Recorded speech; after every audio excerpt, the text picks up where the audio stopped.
চট্টগ্রামের পাহাড়তলী এলাকার একটি নিস্তব্ধ ভবন আজ ইতিহাসের এক নীরব সাক্ষী।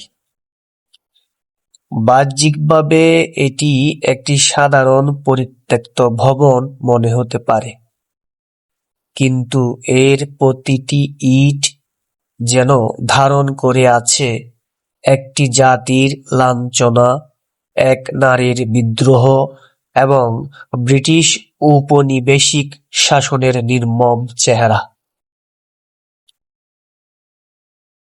ব্রিটিশ আমলে এই ক্লাবটি শুধুমাত্র ইউরোপীয়দের জন্য নির্মিত হয়েছিল।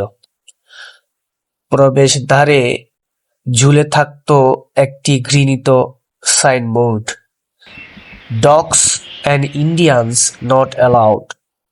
এই একটি বাক্যই যথেষ্ট ছিল ঔপনিবেশিক বর্ণবৈষম্যের নির্মম চিত্র আঁকতে। ভারতীয়দের মানুষ হিসেবেই বিবেচনা করা হতো না।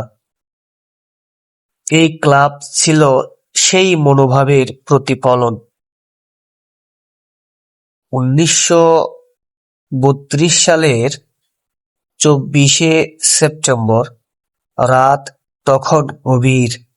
বিপ্লবী প্রীতিলতা ওয়াদ্দেদার সঙ্গী সহ যোদ্ধাদের নিয়ে সশস্ত্র আক্রমণ চালান পাহাড়তলী ইউরোপিয়ান ক্লাবে। এটি ছিল একটি প্রতীকী হামলা। ক্লাবের মাধ্যমে ব্রিটিশদের শ্রেষ্ঠত্বের অহংকারে আঘাত হানাই ছিল মূল উদ্দেশ্য।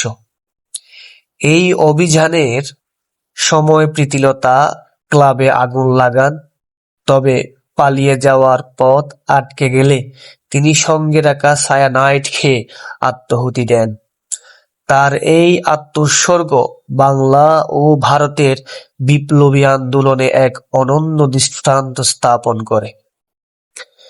দুঃখজনকভাবে পাহাড়তলী ইউরোপিয়ান ক্লাব বর্তমানে প্রায় ধ্বংসপ্রাপ্ত অবস্থায় রয়েছে।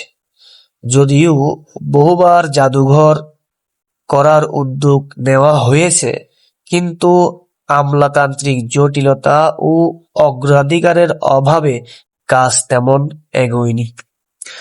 তরুণ প্রজন্মের অনেকেই জানেন না, চট্টগ্রামের এই একটি পুরনো ভবন এক সময় কাঁপিয়ে দিয়েছিল ব্রিটিশ সাম্রাজ্যবাদকে।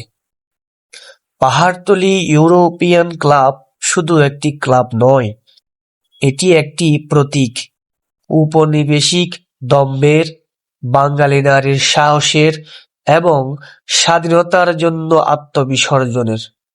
আমাদের উচিত এই স্মৃতিকে সংরক্ষণ করা, প্রজন্মের পর প্রজন্ম যেন জানে কোথা থেকে শুরু হয়েছিল আমাদের বিদ্রোহ।